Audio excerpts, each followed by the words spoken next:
राहतगढ़ किला कहते हैं कि यहाँ पर रात में आत्माओं का वास होता है। और उसके बाद सबसे बड़ी चीज़, इसमें कई चैनल्स अपना अपना राय रखते हैं, और ये है राहतगढ़ किले जो कि राष्ट्रीय महत्व का स्मारक यानी भारतीय पुरातत्व विभाग द्वारा इसे संरक्षित किया गया है। और आपको मैं बताते चलूँ कि यहाँ पर सबसे आखिरी जो राजा थे वो संग्राम सिंह थे, और कहते हैं कि यहाँ पर जो है पुरातत्व विभाग द्वारा इसे जो है संरक्षित किया गया है कि ताकि इसे इतिहास के कुछ साक्ष्य जुटाए जा सके, क्योंकि यहाँ पर कई सारे राजाओं ने राज किया, कई सारे यहाँ पर युद्ध लड़े गए। और यहाँ तक कि स्वतंत्रता संग्राम के दौरान जब ब्रिटिश सरकार यहाँ पर छापा मारती है तो यहीं से हमारे स्वाधीनता आंदोलनकारी क्रांतिकारी यहाँ से कूदकर बच निकलते हैं। तो चलिए आज हम फाइनली आपको दिखाते हैं राहतगढ़ किले के वो सारे रहस्यों पर पर्दा उठाएंगे। तो चलिए आज आप सफ़र कीजिए हमारे साथ राहतगढ़ किले का।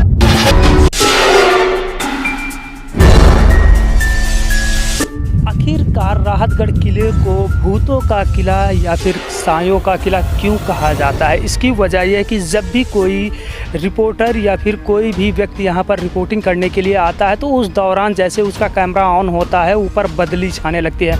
आपको मैं दिखाते चलूँ किस तरीके से। देखिए पूरा किला आपको दिख रहा होगा, लेकिन उसके ऊपर बादलों का काला साया मंडराने लगा है कैमरा लगाते ही।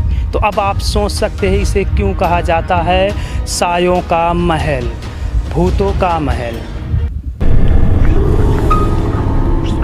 और इस वक्त मैं इसके मेन गेट पे पहुंच चुका हूं। आप देख सकते हैं कितनी भव्यता के साथ इसे बनवाया गया था। बहरहाल ये जो बना हुआ है ये तो बिल्डिंग है, तो उस ज़माने में तो बिल्डिंग नहीं रही होगी, शायद ये लकड़ी का दरवाज़ा रहा होगा। लेकिन इसके अंदर के आप स्वरूप देख करके जान सकते होंगे ये कितना खतरनाक महल है। इसलिए मेरा दिल अभी नहीं गवाही दे रहा कि इसके अंदर मैं पैर भी रखूँ, जाके स्थानीय लोग को ठीक है या नहीं, क्योंकि जिस तरीके से ये महल दिख रहा है, जितना डरवाना दिख रहा है, उतना आसानी से प्रवेश करना इसमें मुमकिन नहीं है। यहाँ तक कि मैंने जैसे ही दरवाज़ा छुआ, दरवाज़ा छूने के साथ मेरे एक रोमे खड़े हो गए थे, और फिर मैंने कदम पीछे निकाला और मैंने यही सोच के बताने की कोशिश की कि मैं अपने दर्शकों को बता दूं कि कितना भयानक है। और यहाँ पर आइए तो कभी भी अकेले मत आना, पूरे ग्रुप के साथ आइए और बहुत सुरक्षित ढंग से अंदर प्रवेश करिएगा। तो अभी मैं प्रवेश नहीं कर रहा हूँ, पहले यहाँ के लोगों से जानकारी लूँगा, उसके बाद इसके अंदर के साक्ष्यों को आपको दिखाऊँगा और इतिहास के बारे में। अगर लगता है यहाँ पर कोई बहुत बड़ा खतरा है तब मैं इसके अंदर प्रवेश नहीं करूँगा, क्योंकि मैं अपने आप को भी सुरक्षित रखना चाहूँगा।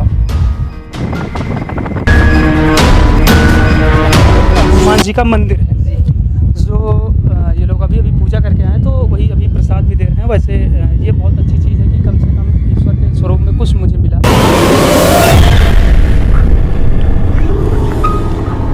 तो जो है चैनलों में ये दिखाया जाता है राहतगढ़ किले को कि ये जो है सायों का महल है। तो कहीं ये इसकी भव्यता को देखते हुए या फिर ऐसा कुछ है कि रात वगैरह में यहाँ लोग आने से डरते हैं? कि अगर भगवान में विश्वास करते हो तो शैतान पर भी विश्वास करना पड़ेगा। भगवान और शैतान दोनों मतलब आगे पीछे ही रहते हैं, यानी कि माना जा सकता है, हाँ। लेकिन पॉसिबल नहीं है ये, हाँ।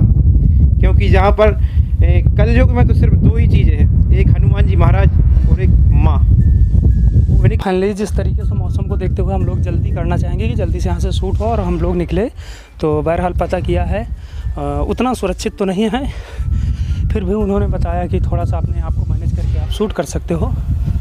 तो मैं यहाँ पर पहुँच रहा हूँ और ये आप किला को देख सकते हैं, कितना भयानक किला है। और यहाँ पर जो है कहते हैं कि जब हमारे यहाँ अंग्रेज़ों के द्वारा जो शासन किया जा रहा था तो उस समय जो है यहीं से कूद करके भागे थे हमारे स्वतंत्रता संग्रामी। और ये सब इस वक्त मैं प्रवेश द्वार पहुंच चुका हूं राहतगढ़ किले में। ये अपने डरवाने अंदाज में ऐसे तन के खड़ा है कि जैसे इसे हर युग का प्रतीक्षा है कि हर आने वाली युग में हम अपना इतिहास बताते रहेंगे। तो आप देख सकते हैं इसके बुलंद दरवाजे से लेकर के पूरे महल की ओर कैसे ये अपने सीना को तान करके खड़ा है। और इसके अंदर मैं चल के आपको बताऊंगा इसका अपना क्या इतिहास रहा और इस इतिहास के साथ में इसने क्या क्या इतिहास में क्या क्या वो सारी चीज़ें देखी हैं जो एक कृतज्ञ तौर पर जानी जाती हैं। तो इस वक्त मैं प्रवेश कर चुका हूँ महल के अंदर और मेन गेट के बाद आते ही आपके एक एक अंग फड़कने लगेंगे डर से। अब आप देख सकते हैं पीछे इस महल को कैसे बनाया गया, एक भव्यता के साथ, जो अपनी दुर्दशा पर भी रो रहा है। लेकिन इसकी दुर्दशा का कारण यहाँ पर शासकीय राजाओं के द्वारा किया गया, क्योंकि ये वही है जब एक समय यहाँ पर अकबर ने भी शासन किया था, दुर्गावती ने भी किया था और चंदेलों ने भी किया था, रायसेनों ने किया था। लेकिन ये हर इतिहास का गवाह तो बनता रहा, लेकिन ये अपनी इस बर्बरता पर भी रोता रहा। इसने जो भी बर्बरताएं सही उसका एक एक चुन चुन के हिसाब लेना शुरू कर दिया और जिसके लिए इसे जाना जाने लगा एक भयानक महल के तौर पे।